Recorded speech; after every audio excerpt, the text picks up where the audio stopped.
Let's now move on to the crisis rocking the All Progressives Congress, the APC, as the party's National Working Committee plans to meet with the APC Senate caucus. That will be tomorrow. The President, Muhammadu Buhari, met today with Senate President Dr. Bukola Saraki and the Speaker of the House of Representatives, Honorable Yakubu Dogara, at the presidential villa.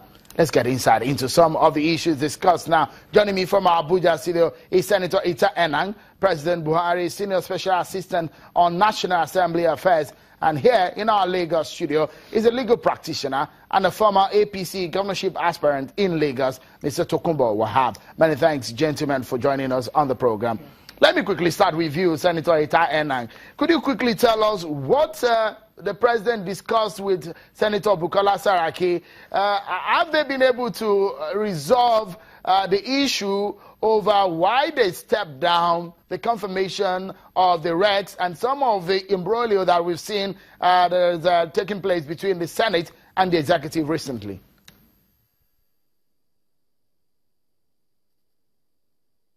Thank you very much. I want to say that His Excellency Mr. President of the Federal Republic of Nigeria had official meeting with the President of the Senate and before then with the Speaker of the House of Representatives on affairs of state. And it will be inappropriate for me to speak because the President of the Senate then after spoke to the press and stated the matter they discussed. His Excellency, Mr. Speaker, also addressed the media and stated and answered questions of the matters they discussed. But on the question of confirmation of the resident electoral commissioners, I just want to say that the Senate in plenary stood down the confirmation of the independent national state electoral commissioners and gave a date, I think the 11th of April. And it was not predicated on any other matter, and there was no other resolution which stated otherwise. The Senate had given a date that it will consider the request of Mr. President on the 27 state electoral commission nominees. Senator Isana, maybe they're not telling you the truth, but what we heard them say on the floor of the Senate is that they will want the president to take action based on the rejection of Mr. Ibrahim Magu as the EFCC chairman, and because of the inaction of the presidency, they are going to stand down the continued confirmation of those regs. That was the decision of the Senate last week. I will want you to rely on the resolution, not on the issues that arose. Yes, there were issues that arose in the course of argument by distinguished senators, and they proffered several reasons why they should defer the confirmation of the commissioners to a date in the future. And they took that date to be 11th of April. And the decision in the vote and proceedings is simply that it is deferred till that date. But the issues that were raised by distinguished senators in the course of the argument were not the decision. There were reasons why they wanted to get to that decision. But the Senate, we've actually taken note of those arguments. But I just want to say that those were not the decision. And you can only find the decision of a legislative house in the votes and proceedings. You will find the reasons, their resolution, and their resolution is that they defer it. And if it was something of such a grievous nature, they would have stood it down indefinitely or without giving a date. They have given a date and will be working towards that date. But we have taken note of the issues that distinguished senators raised on the floor, and we will not, and His Excellency Mr. President and the team will will not gloss over it. I'll take you up on a few issues in a moment, but let me allow Mr. Tokunbo Wahab to weigh in on this matter. It looks so much that it's becoming a major party trouble because the National Working Committee will say that they said that they're going to weigh in on this matter. Are you concerned with the manner in which things are going in the APC, your party, and the fact that it looks that the center is no longer holding? Sheon, let me say this. The party is evolving. And the party is barely 5 years old.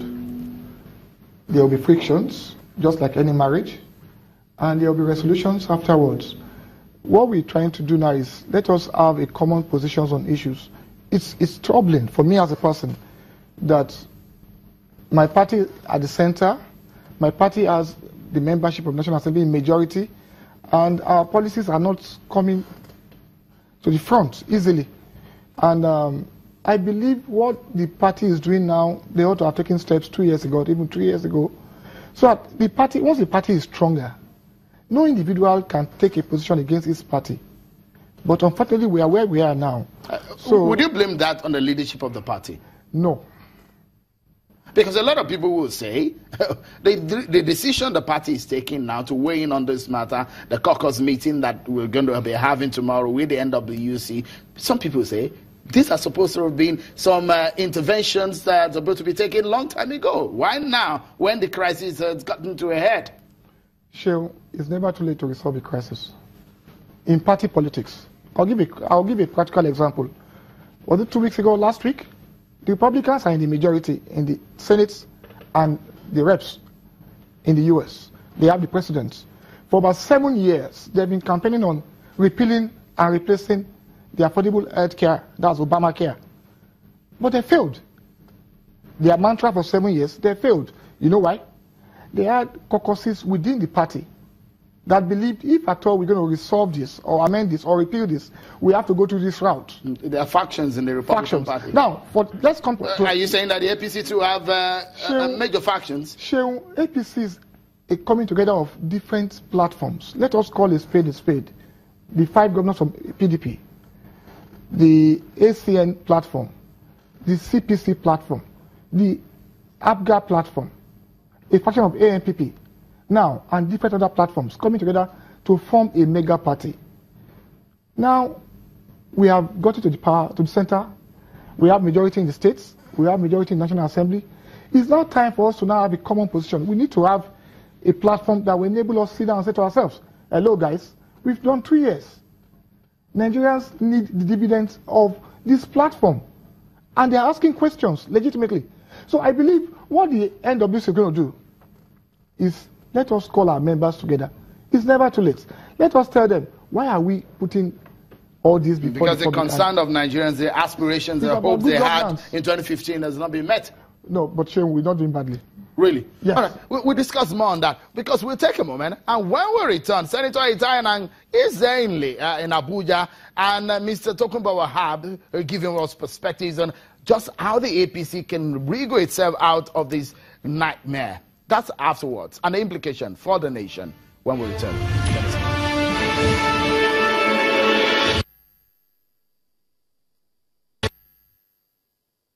I think there will always be issues on one or two things. It doesn't mean that that is the foundation of it. Has when you have an arm of government that has to do with confirmation, there will always be. I mean, for example, is the NDDC.